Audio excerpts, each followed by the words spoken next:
시청자 여러분 안녕하십니까? 화요일 아침 뉴스퍼레이드 이상목입니다.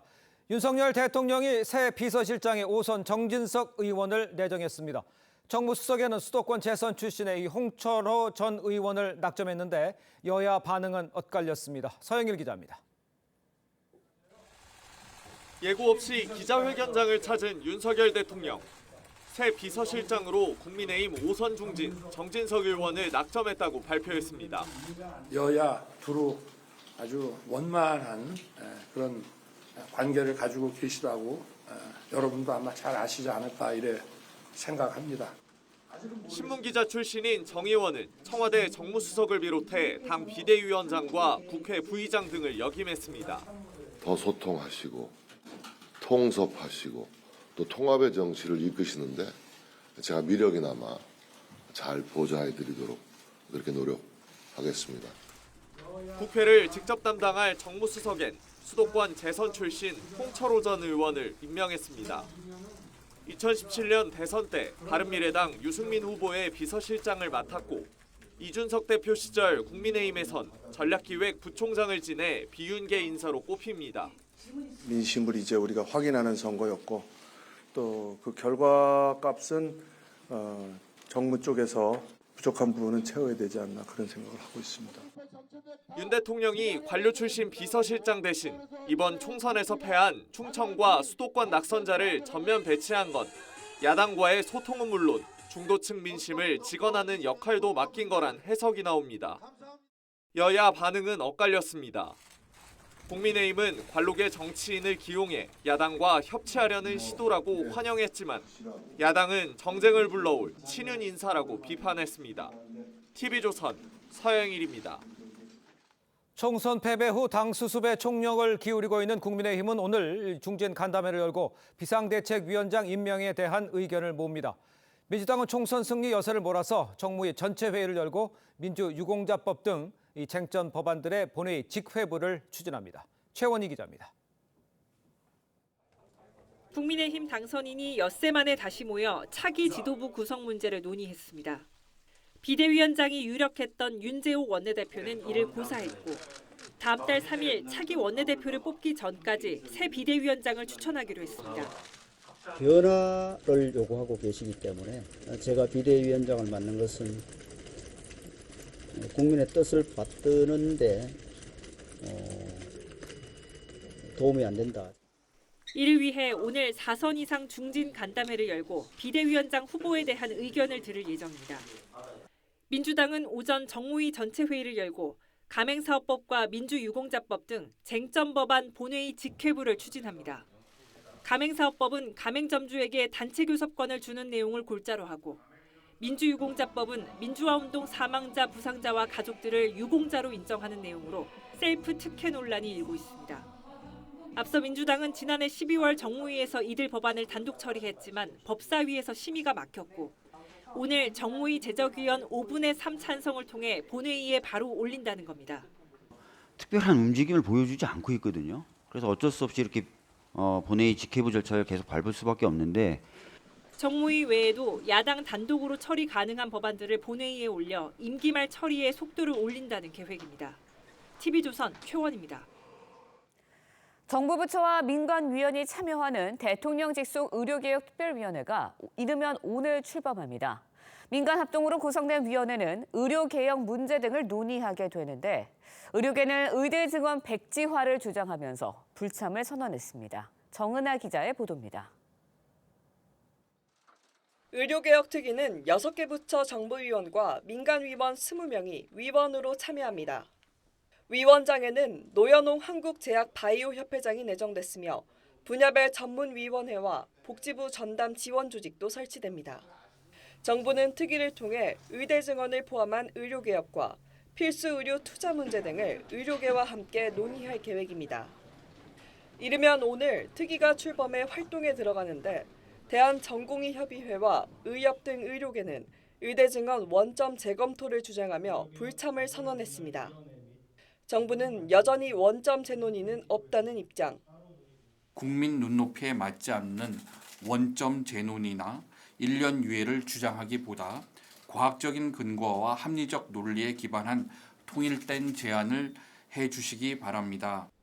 의정 양측이 좀처럼 간극을 줄이지 못하는 가운데 병원을 떠났던 전임의 일부가 복귀 움직임을 보이는 것으로 파악됐습니다.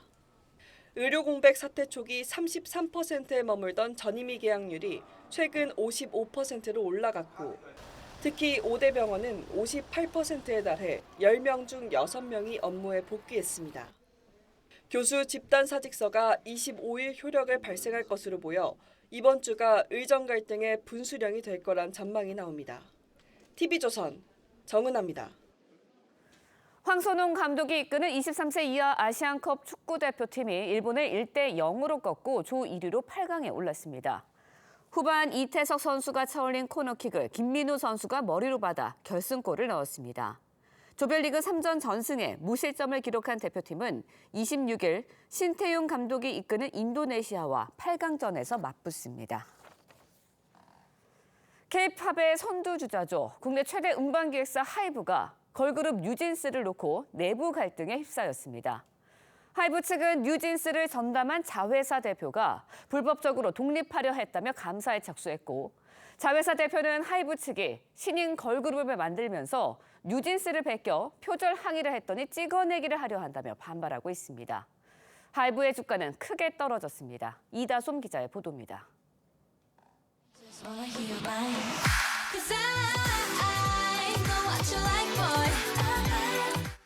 2022년 데뷔와 동시에 연이은 히트곡으로 K-팝을 대표하는 걸그룹이 된 뉴진스. 제작자 민희진 대표가 설립한 어도어 소속인데 본사인 하이브와 어도어 사이 내부 갈등이 벌어졌습니다. 어도어는 지분 80%를 하이브가, 나머지 20%를 민 대표 등 경영진이 보유하고 있습니다. 하이브는 어도어가 본사로부터 불법적인 독립을 하려 한다며 어도어 경영진에 대한 감사권을 발동했다며 민 대표 사임을 요구했습니다. 어도어 측은 하이브가 신인 걸그룹을 만들며 뉴진스를 베껴 표절 문제를 제기했더니 보복한다며 강력 반발했습니다. 하이브 방시혁 의장이 직접 기획해 화제를 모은 걸그룹 아일릿은 일부 팬 사이에 안무와 외양, 뮤직비디오 등이 뉴진스와 비슷하다는 지적을 받아왔습니다. 민 대표는 표절 행위로 뉴진스 브랜드 가치가 침해된 데 따른 입장 표명을 요구했지만 이후 갑작스레 해임 절차를 통보받았다고 주장했습니다. 내부 갈등 속 하이브 주가는 전일 대비 7.81% 급락했고 다음 달 예정된 뉴진스 활동 재개에도 적신호가 켜졌다는 분석이 나옵니다. TV조선 이다솜입니다.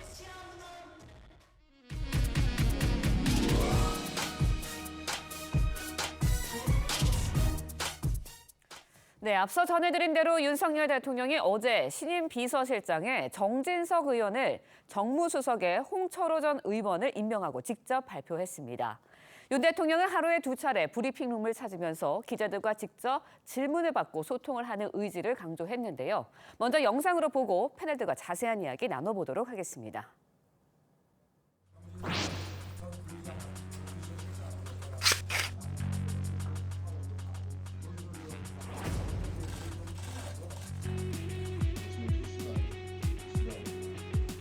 우리 정진석 전 국회 부의장 사실은 소개가 필요 없을 정도로 여러분도 잘 아실 거라고 생각하고요. 원만한 소통을 하면서 잘 직무를 잘 아주 수행해 주실 것으로 기대하고 있습니다.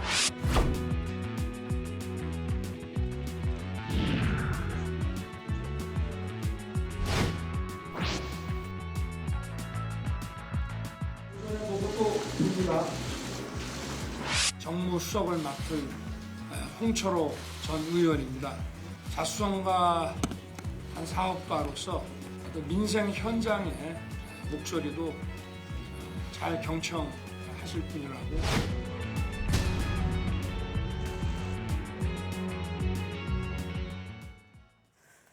네, 우선 정진석 비서실장 인선을 놓고 이야기를 나눠보도록 하겠습니다. 여야의 반응이 엇갈렸는데요.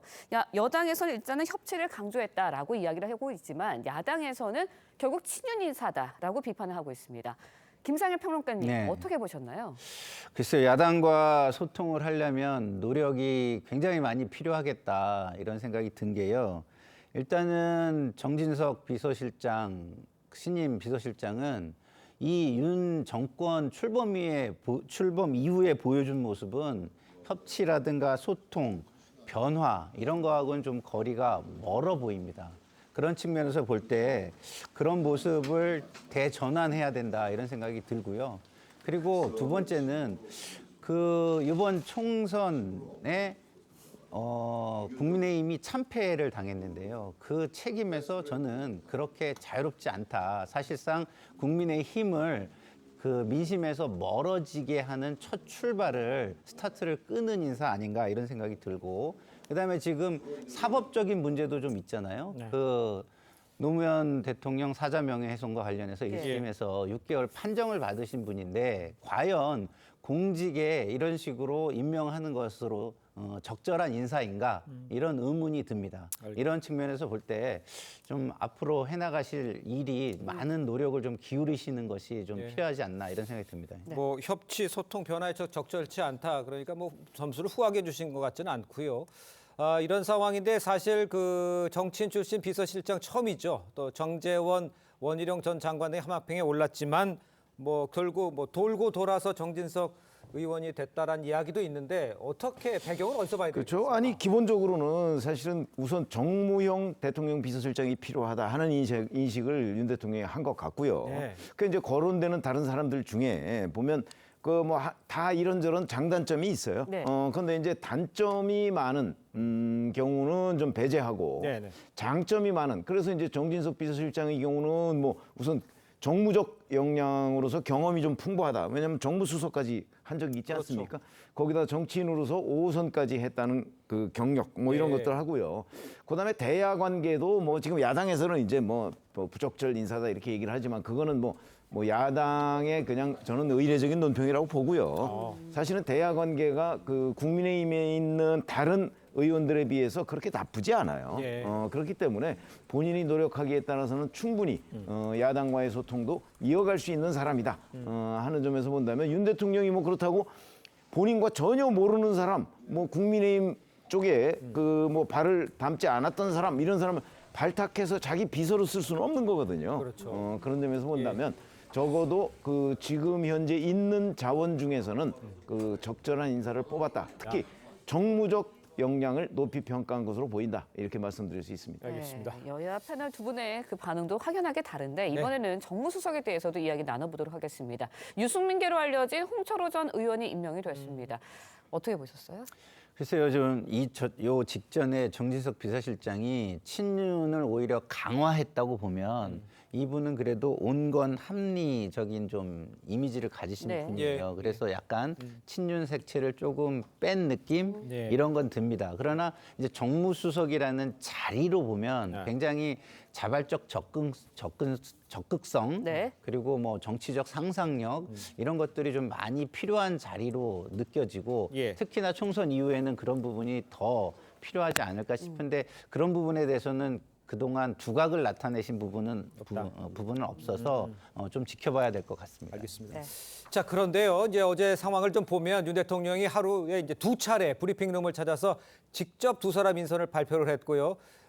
출근길 문답이 중단이 됐죠. 17개월 만에 기자 질문도 받았어요. 자, 이런 모습, 소통을 강화하는 모양새를 갖췄다. 이렇게 이해를 하면 될까요? 아니면 일시적인 겁니까? 그래서 오늘 아침에 사실 언론 매체들이 윤 대통령이 몇 개월 만에 질문을 받았다 이런 걸 이제 상당히 눈에 띄게 제목을 달아서 보도를 했어요. 근데 그게 보도가 되는 그런 현상이 저는 이례적인 겁니다. 그리고 아시다시피 아니 대통령이 기자 질문을 몇 개월 만에 받았다는 게 어떻게 기사가 돼야 되느냐. 그건 결국 이제 윤 대통령이 그동안 불통 이미지를 너무 많이 받아왔다 하는 그야말로 반증이 되는 거죠. 그런 점에서 본다면 여하튼 1년 5개월 만이든 아니면 이제 기자회견을 한 거는 2022년 8월 그 취임 100일 기자회견 이후에 지금 기자들하고 만나서 질문을 받은 게 처음이다. 도어스태핑을 빼고 이런 얘기가 나오지 않습니까? 그래서 이제 이런 부분은 적어도 방향성으로 볼 때는 상당한 진전이다. 무슨 얘기냐면 일방소통은 많이 했어요. 국무회의 모두 발언을 통해서라든가 아니면 담화문 같은 그런 소통은 많았는데 민생토론회도 사실상 거의 일방통행에 가까운 그 행사였죠. 근데 이제 질문을 먼저 받고 그다음에 하루에 2번씩이나 저런 거는 확실히 윤 대통령이 뭔가 불통 이미지를 씻으려고 하는구나 하는 거는 분명해 보여요. 그러나 이제 그거는 여기까지는 분명하게 말씀드릴 수 있는데 자 그러면 앞으로도 계속 이럴까 하는 부분에 관해서는 이제 지난 그 10월에 강서구청장 보궐선거 참패 이후에 윤 대통령이 좀 변하는 모습을 보였던 적이 있어요. 근데 그게 결국은 원위치 됐거든요. 그런 점을 때문에 아마 좀 물음표를 찍는 사람들이 주변에 제법 있어요. 그래서 좀 더 두고 봐야 되겠지만 적어도 방향 자체는 소통 쪽으로 상당히 무게중심을 옮긴 거는 틀림없는 것으로 보인다. 이렇게 말씀드릴 수 있습니다. 알겠습니다. 자, 이런 상황에 윤석열 대통령이 최근 참모들에게 이제 좀 정치하는 대통령이 되겠다 이런 발언을 한 것으로 지금 전해지고 있습니다. 어제 이 발언의 의미를 묻는 질문이 나왔어요. 그런데 윤 대통령의 답변은 이랬습니다. 직접 들어보겠습니다. 정치하는 대통령이 되겠다 이렇게 딱 나왔는데 용산 참모들에게 앞으로 이제 그 메시지라든지 뭐 이런 걸 할 때 국민들께서 좀 그 평균적인 국민들이 좀 이해하고 알기 쉽게 그렇게 이제 하자는 뜻이고요. 국민들께 좀 더 다가가서 우리가 나가는 방향에 대해서 더 설득하고 소통하고 또 야당과의 관계도 더 좀 설득하고 소통하는데 주력을 하겠다는 뭐 그런 뜻으로 이해를 해주시면 되겠습니다. 자, 김상일 평론가께서 보시기에도 저 부분은 나는 좀 더 소통하겠다 이렇게 좀 방향을 설정했다 이렇게 보십니까? 그러니까 개인적인 어떤 변화의 노력 이거는 저는 인정할 만하다고 생각을 합니다. 근데 이제 그 비서실장 임명과 관련해서 내용이 따라와 줘야 되는데 내용까지 변화 본인의 개인적인 변화 의지에 맞게 좀 같이 따라와 줬으면 좋겠다 이런 바람이 있고요. 그리고 일단은 굉장히 긍정적으로 저는 보고 있는 이유가 그동안은 검사의 어떤 정체성을 좀 덜 뺐다. 그래서 모든 사안을 옳고 그름으로 너무 보고 이게 다른 생각의 다른 생각 속에서 그 공감대를 크게 만들어 가면서 정치를 해나가는 정치인의 정체성 이런 거는 좀 부족했기 때문에 이제는 그런 정치인의 정체성을 좀 더 좀 채워나가고 강화해 나가겠다 이렇게 저는 들었기 때문에 저는 뭐 굉장히 좋은 방향으로 변화하시려는 어떤 방향을 잡았고 그리고 노력을 시작했다 이렇게 좀 긍정적으로 평가를 하고요. 그러나 관건은 우리 최병국 편집장님 말씀하신 것처럼 앞으로 이 지속 가능성 그리고 진정성 이거를 국민들은 좀 바라보고 있다 이런 말씀을 드리겠습니다. 네, 정치하는 대통령의 모습 이거에 대해서 굉장히 긍정적인 반응을 보이셨는데 후임 총리 지명이 좀 늦어지는 것 같다라는 기자들의 질문도 어제 있었습니다. 여기에 대해서 윤석열 대통령이 뭐 야당과의 이야기도 좀 해야 되고 소통도 해야 된다 이런 이야기도 했거든요. 그러니까 의견을 좀 나눈다는 취지의 답변도 했는데 어떻게 들으셨나요? 뭐 아시다시피 사실은 후임 총리를 윤석열 대통령이 지명한다고 해서 그대로 되는 거 아니잖아요. 국회에서 청문회도 거쳐야 되고요. 그다음에 무엇보다 국회 표결을 거쳐야 됩니다. 그렇습니다. 국회는 뭐 지금이나 아니면 뭐 5월 19일 22대 국회나 압도적으로 민주당 또는 민주당 계열이 많습니다. 그러니까 만약에 민주당에서 비토하면 그러면 후임 총리는 공석으로 놔둬야 돼요. 뭐 이런 점은 윤 대통령이 뭐 누구보다 잘 알 테니까. 우선 이재명 대표와의 회담이 지금 그 협의가 이루어지고 있잖아요. 그러니까 이재명 대표와의 회담 전에 총리 후보를 지명하면 되겠어요? 그렇기 때문에 이재명 대표와의 회담도 지금 정해지지 않았기 때문에 그러니까요. 당연히 회담이 뭐 이번 주 후반이 되거나 뭐 이러지 않겠습니까? 그러니까 그렇게 되면 그 이후가 될 것이고 또 이재명 대표의 의견을 그렇다고 100% 뭐 수용해서 지명을 할 수 있는 건 아니고 그러니까 이재명 대표를 만나보고 나서 야당 대표의 의견이 후임 총리에 관해서 이러다 그러면 거기 기준에 어느 정도는 부합하는. 그다음에 그 본인은 또 본인의 생각이 있을 테니까 그거를 이제 조율을 해서 후임 총리를 지명해야 되기 때문에 당연히 이번 주는 물론 안 되는 것이고 이제 시간이 좀 걸린다. 아마 이런 의미로 받아들여집니다. 그러니까 지금 언급해 주신 대로 이렇기 때문에 이제 윤 대통령이 이재명 대표와의 영수 회담에서 이 전국 돌파구를 찾을 수 있을지 이제 이게 주목되는 대목입니다. 이 대표 목소리를 여기서 한번 들어보도록 하죠.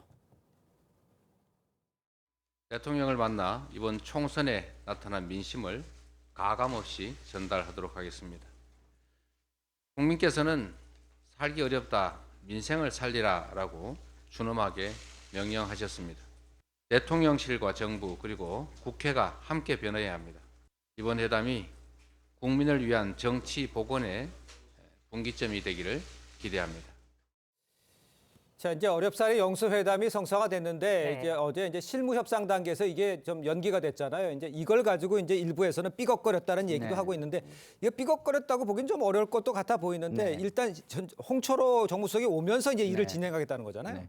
뭐 저도 이걸 삐걱거렸다고까지 이야기하는 건 좀 과하다고 봅니다. 네. 왜냐하면은 그 실무 협의가 있는 당일날 신임 수석이 임명이 됐지 않습니까? 예. 그러면은 신임 수석이 그 당일날 임명이 된 후에 그 일을 하는 것이 보다 합리적으로 생각하는 국민들이 저는 훨씬 많을 거라고 보기 때문에 이걸 가지고 너무 이렇게 문제를 삼으면 이게 무슨 뭔가 말꼬리 잡기 내지는 뭐 그 비판을 위한 비판 이런 식으로 좀 인식이 될 수 있어서 예. 그런 거는 좀 자제하는 게 좋겠다 이런 생각이 들고요. 이 회담 자체가 무슨 의미를 갖습니까? 이 회담을 왜 하는 겁니까? 이거는 국민을 위해서 하는 겁니다. 네. 누구를 위하여 이 회담을 하는가 이것만 기억한다면 네. 이런 사소한 뭐 네. 정쟁적인 요소는 얼마든지 그 묻고 갈 수 있다. 저는 이렇게 생각합니다. 알겠습니다. 네, 뭐 정쟁적인 요소라고 말씀해 주셨는데 영수회담 일단 홍철호 정무수석과 정진석 비서실장에서 시험대가 되지 않을까라는 생각이 듭니다. 어떻게 풀어나가야 할까요?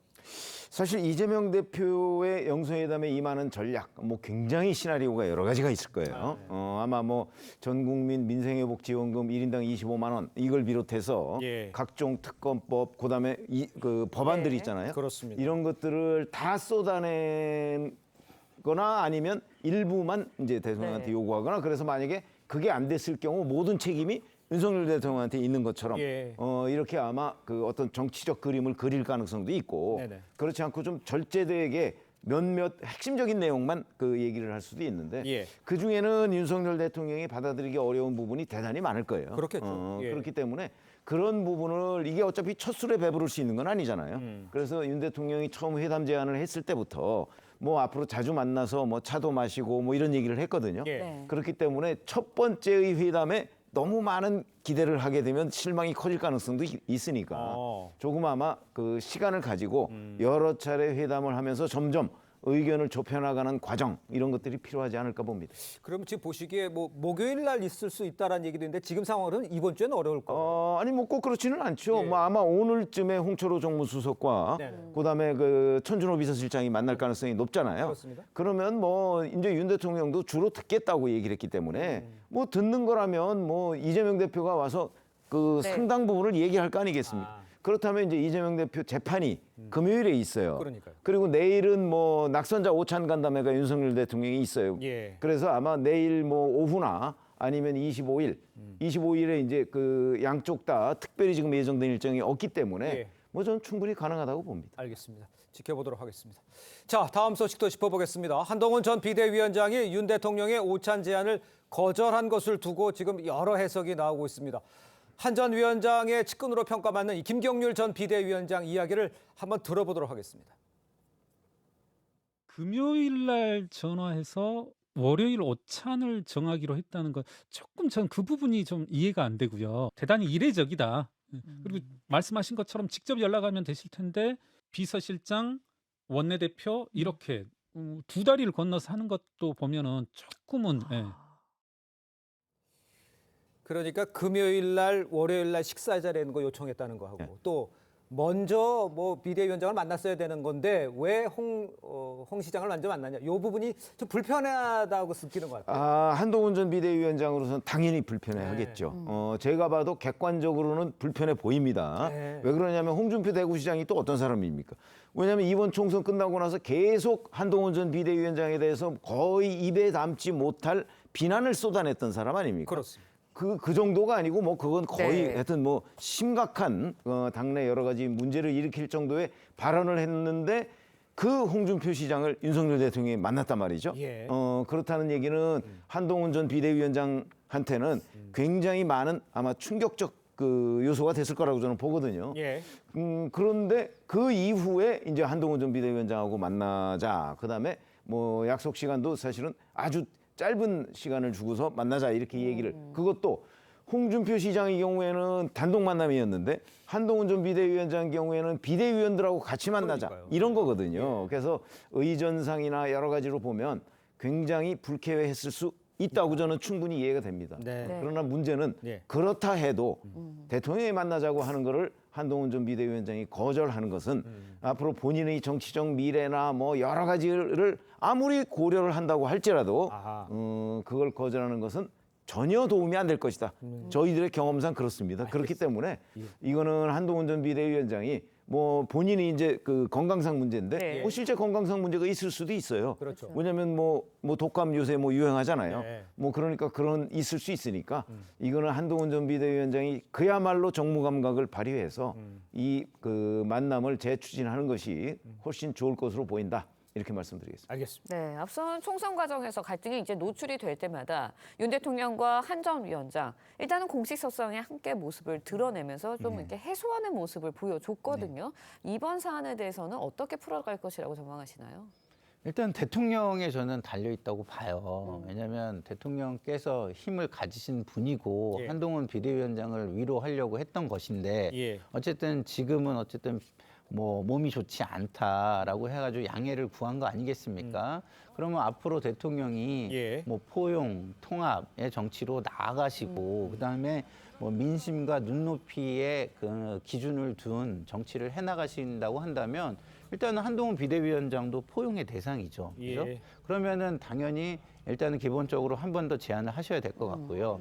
좀 전에 우리 편집장님 말씀해 주셨지만 한동훈 비대위원장 입장에서도 홀로서기 만약에 대통령이 국민의 뜻과 같은 방향으로 나가지 않으면 네. 홀로서기가 당연히 이루어지겠죠. 그렇지 않지만 그 방향으로 나가면 홀로서기 하면 본인이 죽는 길이잖아요. 예. 그래서 그건 할 수 없을 것이고 대통령에 달려 있다 이런 생각이 드는데 어쨌든 모든 것들이 조급하거나 서두르면 오히려 일을 그르치는 겁니다. 그래서 한동훈 비대위원장은 좀 쉬면서 이런 예. 상황을 좀 이렇게 가다듬고 좀 더 여유를 가지고 정무 감각을 가지고 네. 이 사안을 바라본다면 당연히 뭐 대통령께서 한 번 더 제안을 하시면 거기에는 나오는 게 본인의 미래에도 득이 되겠죠. 알겠습니다. 일단 뭐 김상현 평론가께서는 좀 쉬면서 네. 이런 이야기도 해주셨습니다만 이 전당대회도 있고 뭐 보궐선거도 있고 뭐 버릇 다루 대선과 이번 여러 가지 이야기가 나오겠어요. 어떻게 보세요? 보궐선거는 뭐 있다는 보장이 없죠 아직. 그렇긴 그렇죠? 하죠. 예. 그거는 이제 뭐 판결로서 확정이 돼야 되는데 예. 아직 뭐 어느 지역이 보궐선거 예상 뭐 이렇게 하기는 좀 어렵습니다. 예. 그러나 이제 보궐선거가 만약 있다면 예. 과거 이해창 총재가 대선에서 패하고 난 뒤에 보궐선거를 통해서 정계에 다시 복귀를 했거든요. 예. 그런 것처럼 한동훈 전 비대위원장도 충분히 가능하다. 이런 거고요. 네. 그러나 그건 언제가 될지 모르고 모르죠. 예. 전당대회는 당장 이제 6월 말 정도가 될 걸로 예상이 되는데 그거는 너무 이르다. 본인도 시간을 갖고 성찰하겠다 이렇게 얘기를 했지 않습니까? 그렇습니다. 저 시간이 한두 달 만에 다시 돌아온다? 그렇게 되면 다시 총선 참패, 총선 완패의 책임론이 공방이 벌어질 수가 있어요. 네. 그거는 본인한테 그다지 좋은 결과를 가져오진 않을 거기 때문에 예. 아마 전당대회는 넘기고 그 다음 기회를 보는데 다음 기회는 보궐선거 가능성이 있죠. 그러나 이제 지금 시점을 예상할 수는 없고 그렇지 않으면 2년 뒤 지방선거인데 예, 네. 지방선거를 앞두고 뭐 대략 그러니까 지금으로부터 한 1년쯤 뒤 뭐 그쯤부터 서서히 몸을 풀고 그 정계 복귀 시동을 걸고 예. 그 동안에는 그야말로 성찰 그거는 현장 정치에 대한 공부, 학습 뭐 이런 것들이 필요한 시점이라고 봅니다. 알겠습니다. 네, 국민의 상황, 국민의힘 상황 살펴봤고요. 이번에는 민주당 소식도 짚어보도록 하겠습니다. 친명 색채가 강해진 민주당 내에선 차기 원내대표, 국회의장 경선도 명심 경쟁이 될 것이다라는 전망이 우세한데요. 원내대표 출마를 공식화한 박찬대 최고위원, 국회의장 도전 의사 밝힌 조정식 전 사무총장 목소리 먼저 들어보시죠. 당연히 저 아니겠어요? 이재명 대표와 당과 호흡을 잘 맞추는 사람이 국회의장이 될 때 싸울 때 제대로 싸우고 또 성과를 만들 때 제대로 만들어서 이거를 국회를 이끌어갈 수 있다고 저는 생각을 합니다. 조금 과도한 표현일지 모르겠지만 이재명 대표의 마음을 상당히 많이 읽고 있습니다. 네, 차기 원내대표 이야기 먼저 해보도록 하겠습니다. 친명계 박찬대 최고위원, 김민석 의원 이렇게 2파전으로 좁혀지는 분위기인데 뭐 이 대표의 심중, 박 최고위원에게 실렸다. 뭐 이런 해석도 나오고 있고요. 어떻게 네. 보세요?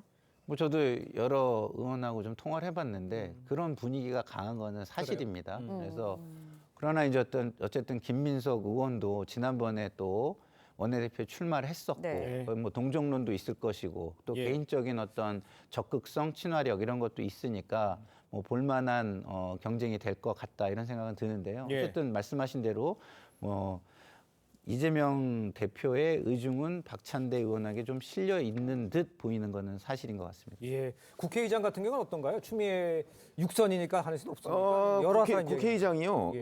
지금 6선이 민주당에서 둘이잖아요. 그렇습니다. 조정식, 추미애. 예. 그렇게 되는데 꼭 6선이 해야 되는 건 아닙니다. 네. 그렇죠?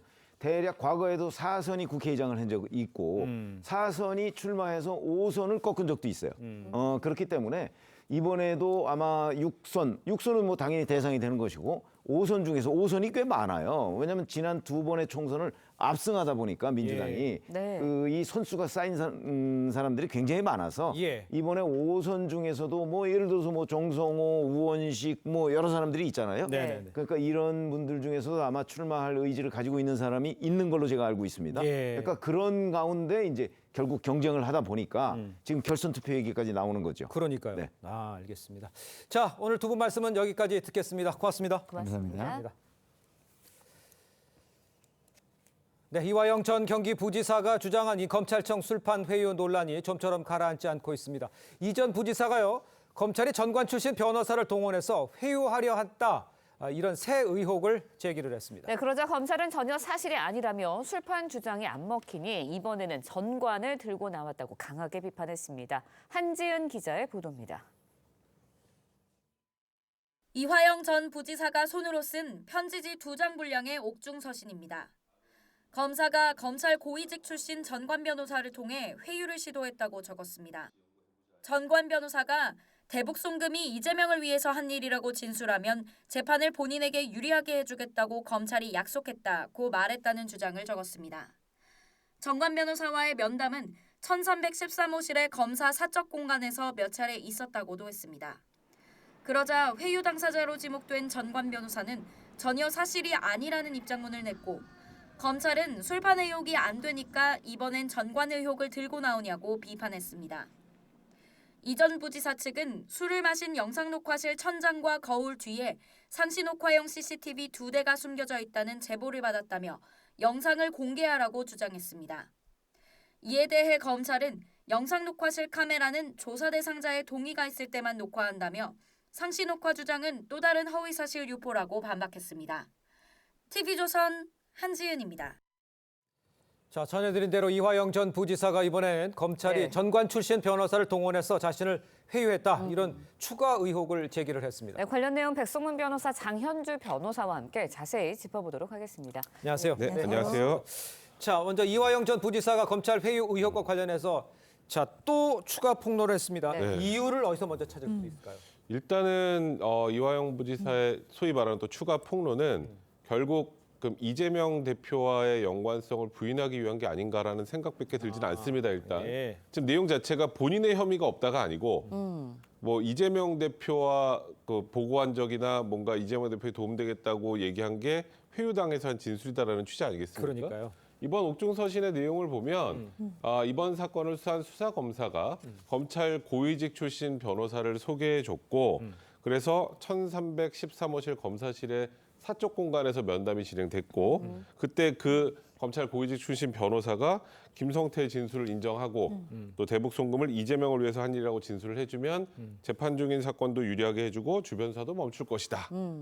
이렇게 진술을 했다라는 것인데. 자필 진술서에 나와 네, 있는 내용. 맞습니다. 그거를 지금 변호인인 김광민 변호사가 공개를 한 건데요. 네. 일단 뭐 지금 제가 말씀드렸던 내용이 본인 스스로 혐의가 없다라는 내용보다는 이재명 대표의 연관성이 없다는 취지의 지금 내용들을 회유를 당했다는 취지의 주장이기 때문에 그렇게 분석할 수밖에 없을 것 같습니다. 그렇군요. 네, 일단 검찰에서는 이화영 전 부지사의 주장 전혀 사실이 아니다라면서 자료도 내면서 반박을 하고 있거든요. 만약에 거짓 폭로로 드러날 경우에도 일단 처벌을 받을 수 있지 않나요? 사실 이제 이 부분에 대해서 대부분의 이제 국민들께서 이게 만약에 이화영 부지사의 이야기들이 법정에서 한 얘기도 있으니까 거짓이면 위증죄 처벌을 받는 것이 아니냐라고 이제 알고 계시는 분들이 계신데요. 예. 사실은 그렇지 않습니다. 왜냐하면 이화영 전 부지사가 지난 4일 법정에서 이야기를 한 바는 있긴 있는데요. 그것이 만약에 거짓이라고 하더라도 선서한 증인이 아니기 때문에 예. 위증죄로 처벌받을 수는 없습니다. 지금 현재 신부는 피고인이기 때문에 본인과 관련된 어떤 허위 진술을 하더라도 위증죄 대상은 아니고요. 다만 만약에 검찰에서 이 부분을 허위사실 명예훼손이라든지 이런 부분으로 만약에 법적 조치를 하게 된다라고 한다면 뭐 처벌 가능성은 있긴 있겠지만 예. 일단 이게 거짓인지 또는 진실인지 여부부터 좀 확인이 돼야 될 것 같습니다. 맞습니다. 진실 여부를 먼저 확인해야 될 것 같고요. 이 전 부지사 측은 또요. 제보받은 바에 따르면 수원지검 1313호 네. 여기에 숨겨진 CCTV가 있다 이렇게 주장했어요. 야 이거는 어떻게 봐야 됩니까? 일단 제가 아까 거하고 연결해서 말씀드리면 예. 이화영 부지사가 검찰로부터 소개를 받았다는 변호사는 이제 검찰 측 주장에 따르면 이화영 부지사 본인이 친분이 있는 변호사고 김성태가 입국하기 전부터 접견을 했던 변호사다. 그리고 그 변호사도 전혀 사실 무근이라고 밝힌 상황입니다. 네네. 사실 이게 모든 게 허위라면 저는 검찰에 적극적으로 법적 조치를 하는 게 맞다고 생각을 하는데 지금 이거는 그렇습니다. 영상 녹화실이라는 곳이 최초 창고에 술을 먹었다고 했다가 술을 마셨던 장소가 예. 바뀌었던 곳이 바로 저곳입니다. 예. 근데 저곳에 거울 뒤에 이제 뭐 소위 몰래 CCTV가 하나 있고 천장에 CCTV가 있다는데요. 저기 이름이 뭔가요? 영상 녹화실입니다. 녹화실, 예. 저 영상 녹화하려면 당연히 카메라 있어야죠. 영상 녹화실엔 두 개가 있습니다. 네. 하나는 피의자의 상반신이 보여야 되고 예. 하나는 저 조사실 전체가 보여야 되는 거예요. 그러니까 하나는 당연히 거울 뒤에 있고 하나는 천장에 있죠. 근데 저걸 매일 켜놓을까요? 저건 당연히 진술을 녹화할 때만 켜는 겁니다. 예. 저건 CCTV 장비가 아니라 진술 녹화 장비예요. 그리고 검찰도 저게 있다는 걸 부인하지 않았는데 마치 뭐 지금 주장에 따르면 마치 거울 뒤에 숨겨놓은 몰래 CCTV로 무언가를 녹화한 것처럼 말씀을 하시는데 사실 김광민 변호사님도 변호사님이시기 때문에 저 안에 구조 정도는 충분히 아실 것 같은데 사실 이런 주장도 개인적으로 좀 의아하긴 합니다. 그렇군요. 네, 이화영 전 부지사 그런데도 아무튼 계속해서 회유 의혹이 있었다라고 주장을 하고 있고 제기를 하고 있거든요. 이 전 부지사의 재판에는 어떤 영향을 줄까요? 일단 검찰 입장에서는 선고를 앞두고 수사팀에 흠집을 내서 재판에 부당한 영향을 미치기 위한 의도가 있다라고 의심하고 있긴 합니다. 그런데 이화영 전 부지사의 일단 선고 자체가 6월 7일 그러니까 다다음 달로 네. 예정되어 있거든요. 네. 사실 재판부 입장에서는 이화영 전 부지사의 진술이 혹시 회유당한 것은 아닌지 또는 진술의 임의성이 있는지 이 부분은 뭐 따져볼 가능성은 있겠지만 네. 일단 지금 상황에서 뭐 검찰과 이화영 전 부지사의 진실 공방이 오고 가는 상황이기 때문에요. 예. 이 자체가 뭐 바로 재판에 직접적인 영향을 미칠 가능성은 높지 않아 보입니다. 알겠습니다. 자, 다음 이야기도 좀 해보도록 하겠습니다. 국민의힘 배현진 의원을 스토킹한 50대 남성이 구속 상태로 재판에 넘겨졌습니다. 구속 전 한 차례 경고도 받았다는데 이 사람이 어떤 일을 벌인 거예요? 일단 이 50대 남성은 지금 말씀하셨던 것처럼 스토킹 범죄 처벌법 위반, 공직선거법상 허위사실 유포 혐의로 이제 구속 기소가 됐는데 예. 이 남성이 지난달 16일에 배현진 의원의 조모상 때 일단 그 장례식장에 찾아가서 나는 의원님과 약혼한 관계다. 계속해서 연락을 주고받았다. 그러면서 행패를 부렸다고 합니다. 그래서 당시에 이제 예. 경찰이 출동을 했고 예. 자꾸 이런 행동을 하면 스토킹 범죄 처벌법 위반으로 처벌될 수 있다는 구두 경고라고 돌려보냈는데 예. 문제는 여기서 이 사람이 그친 게 아니고 그 이후에 SNS를 통해서 계속 뭐 배 의원에 대한 성적 모욕이나 뭐 허위 사실을 계속해서 유포한 것으로 확인이 됐고 그리고 배현진 의원의 지역구 사무실 사진을 찍어서 또 온라인상에 게시하기도 했습니다.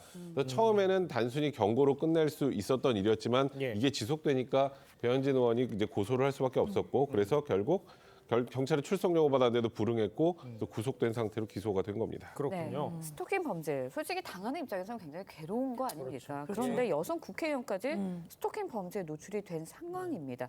처벌이 더 무거워져야 하는 거 아닌가 이런 의견도 있어요, 일각에서는. 그렇죠. 일단 스토킹 범죄에 대해서는 그동안 처벌도 강화돼 왔고요. 그리고 피해자 보호 측면에 대해서도 여러 가지 강화 방안이 나오기는 했지만 네. 아직까지 부족하다라는 의견도 정말 많습니다. 예. 지난 3월에는 대법원 양형위원회에서 양형 기준이 신설된 바가 있거든요. 예. 특히 흉기 등을 소재한 채 벌이는 스토킹 범죄에 대해서는 징역 5년까지 선고할 수 있고 예. 그리고 원칙적으로 징역형만 선고하도록 양형 기준도 신설이 됐습니다. 네. 앞으로 이 처벌 기준이라든지 이런 부분 더 강화돼야겠습니다. 알겠습니다. 자, 두 분 말씀은 여기까지 듣겠습니다. 고맙습니다. 맞습니다. 내 앞에 있는 개인정보위 안내를 받아 힘들은 문자 메일은 그로 지웁니다 바로 내 삶을 지켜 개인정보보호 온입니다.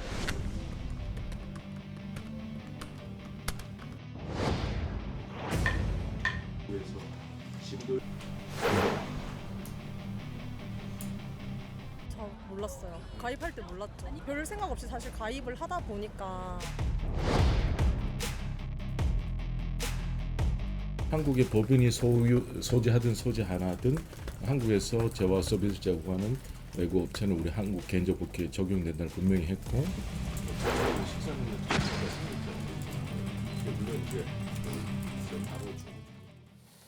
최근 국내 이커머스 시장에서 급부상하고 있는 이 알리 테무, 이 중국 이커머스 업체의 파상 공세로 개인정보 유출에 관한 우려가 지금 커지고 있습니다. 네, 중국 기업들이 한국 소비자들의 개인정보 보호에 협조할 수 있도록 정부가 나서고 있는데요. 최장혁 개인정보보호위원회 부위원장과 함께 이야기 나눠보도록 하겠습니다. 안녕하십니까? 안녕하세요. 네, 반갑습니다. 네, 반갑습니다. 먼저 개인정보보호위원회, 이게 어떤 일을 하는 곳인지 설명이 좀 필요해 보입니다. 저희가 2020년 8월에 그 전에 이제 개인정보보호법이 통과돼서 데이터 3법으로 포함된 개인정보법 통과돼서 개인정보에 출범했는데 이게 이제 과거에는 개인정보 업무가 방송통신위원회, 행정안전부로 나눠졌었습니다. 세계를 통합해서 개인정보를 통합해 그 이유가 이제 GDPR라는 세계 글로벌 트렌드가 감독기관들이 정부로 독립돼서 독립적인 업무를 수행하려는 취지에서 총리 직속으로 합의제 행정기관으로 중앙행정기관으로 출범했습니다. 알겠습니다. 네, 국내에서 알려진 알리, 테무 같은 이제 중국 온라인 쇼핑몰 이용자가 최근에 많이 늘어나면서 개인정보 유출 우려도 커지고 있는 상황이거든요. 근데 부위원장님께서 중국에서 이 알리와 테무 관계자들과 만남을 가지셨다고요? 네, 그렇습니다.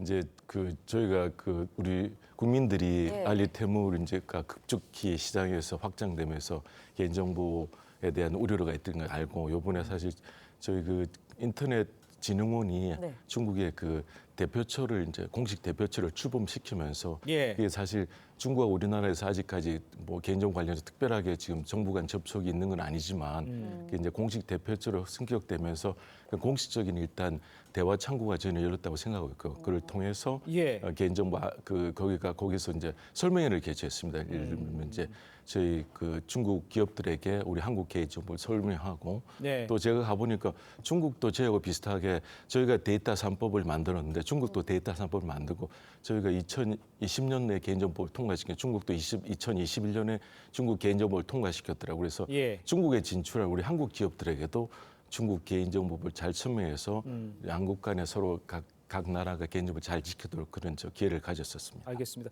지금 말씀하시는 거니까 우리가 좀 이해하기 쉽게 이제 개인정보가 그런 업체에서 잘못 유출될 수 있다. 이걸 말씀하시는 거잖아요. 그렇다면 실제적으로 개인정보가 얼마나 잘 안 지켜지고 있는지, 보호가 잘 안 되고 있는지, 실제 유출된 사례는 어떤 게 있는지 좀 설명을 좀 해주세요. 아직까지 뭐 저희가 조사를 하고 유출까지라고 보기는 어렵고요.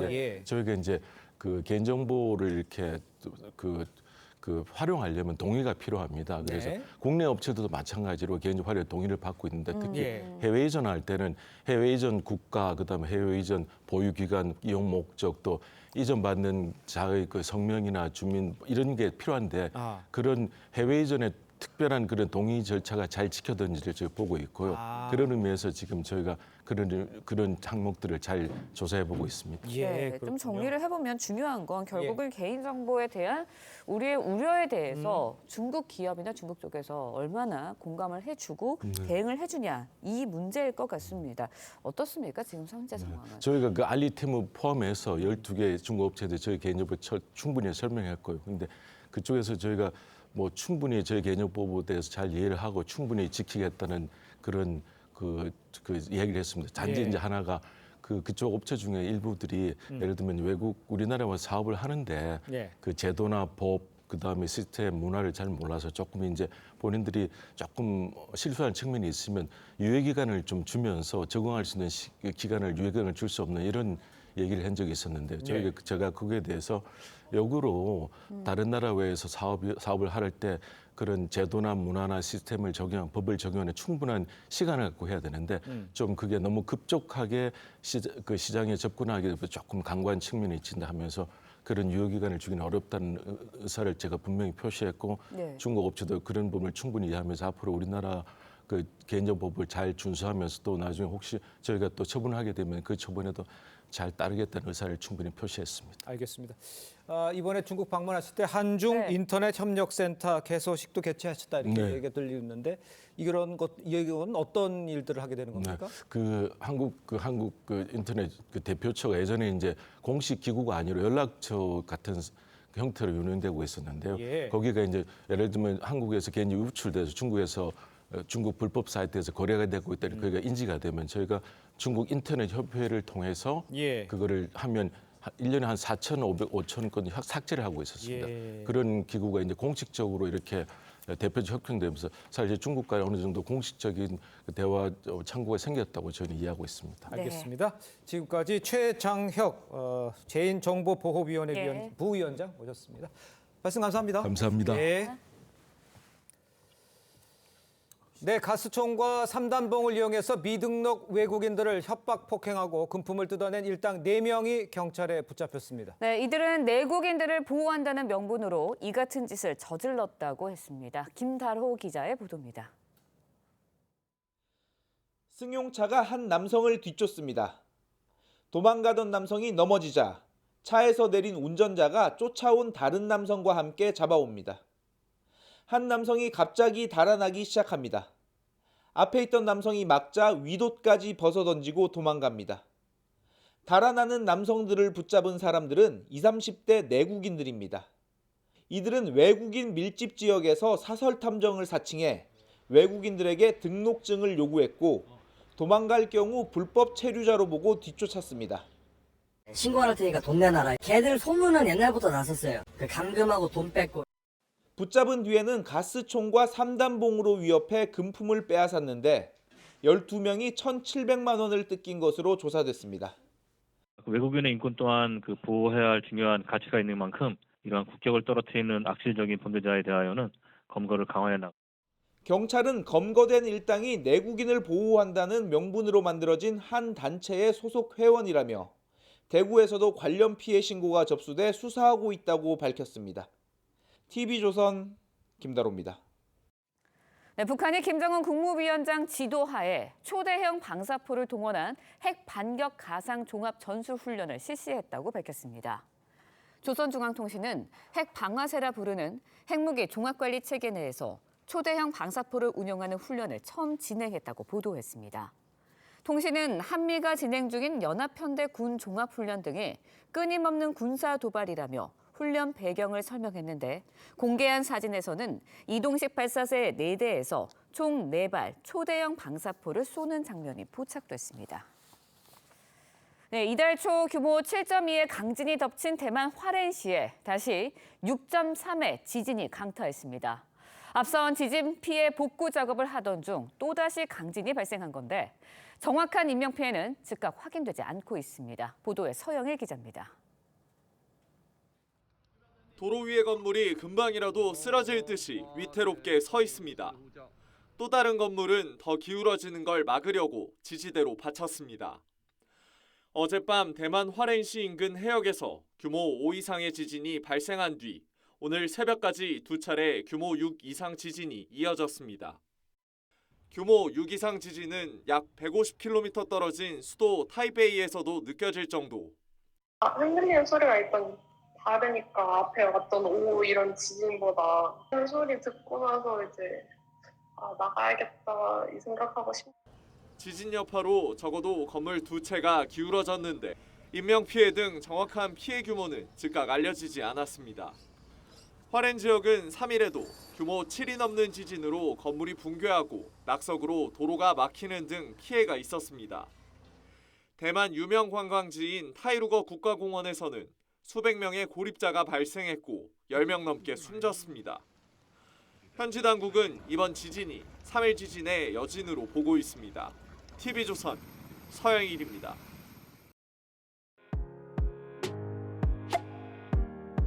네, 렌즈에 담긴 그 순간 그 의미를 짚어보는 시간이죠. 사진 기자가 선택한 아침의 한 장입니다. 오늘은 조선일보 사진부 조인원 기자와 함께합니다.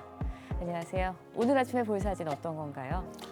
네, 노란 종이 왕관을 쓴 어린이들이 한 여성을 반갑게 환영하는데요. 이 여성은 바로 덴마크의 메리 왕비입니다. 덴마크 현실판 신데렐라로 불리는 메리 왕비의 사연과 모습들을 사진으로 함께 보겠습니다. 지난 주말 덴마크 메리 왕비가 한 정신과 치료시설을 방문했습니다. 왕비는 시설 주변을 산책하면서 시민들과 자연스럽게 대화를 나누었고 시민 한 명과는 따뜻하게 포옹하기도 했습니다. 지난 1월 덴마크 마르그레타 여왕으로부터 남편 프레데릭 10세가 왕위를 계승하자 그녀도 왕비가 되었습니다. 호주에서 태어나 결혼 전에 부동산 회사에서 일하던 메리 왕비는 지난 2000년 시드니 올림픽 때 술집에서 우연히 만난 왕자와 사랑에 빠졌고 2004년에 결혼해서 엑스라에 4명의 왕자와 공주들이 있습니다. 네, 그런데 왕비의 아버지가 우리 한국과도 인연이 있다고요. 네, 맞습니다. 메리 왕비의 아버지 존 도널러스는 지난 2002년부터 3년간 대전 카이스트에서 교환 교수로 있었는데 딸 메리가 결혼할 때도 고급 한지를 구해서 축하 편지를 썼다고 합니다. 메리 왕비를 비롯한 덴마크 왕실은 평소에 소탈한 모습으로 국민들로부터 높은 존경을 받고 있는데요. 지난 1월에도 거창한 국왕 즉위식을 생략하고 즉위 선언과 발코니 연설로 대신했습니다. 네, 지도자의 소탈한 모습은 어느 나라에서든 국민들의 존경을 받는 것 같습니다. 지금까지 아침의 한장이었습니다. 오늘 전국에 비가 내리겠습니다. 비는 제주와 동해안부터 내리기 시작해 밤에는 전국으로 확대되겠습니다. 내일까지 예상되는 강수량은 강원 영동에 10에서 40mm, 경북 동해안과 제주 산지에는 10에서 30, 서울 등 그 밖의 지역은 5에서 20mm의 비가 예상됩니다. 오늘은 영남과 제주를 중심으로 바람이 강하게 불겠고 내일은 전국 대부분 지역에서 강풍이 불겠습니다. 오늘 한낮 기온 어제와 비슷하겠는데요. 서울이 25도, 청주와 대전 23도, 대구 19도 예상됩니다. 내일 비가 내려 기온은 2도에서 8도 정도 낮아지겠습니다. 1년 중 가장 건조하고 일교차 큰 봄철에는 실내 환경을 쾌적하게 하는 것이 중요한데요. 봄철 실내 적정 습도와 온도는 몇 도일까요? 실내 적정 습도는 30%에서 60% 수준입니다. 30% 이하면 피부와 호흡기 건조로 인해 인후염의 원인이 될 수 있는데요. 반대로 습도가 60% 이상이면 곰팡이가 번식하기 쉽습니다. 실내 온도는 21도에서 23도가 적당한데요. 온도가 너무 높으면 습도가 낮아질 수 있어서 온도 조절에 주의해야 합니다. 날씨와 생활정보 이나일이었습니다. 네, 이상으로 화요일 뉴스 퍼레이드 마칩니다. 네, 저희는 내일 아침 7시 30분에 다시 찾아뵙겠습니다. 시청해주신 여러분 고맙습니다.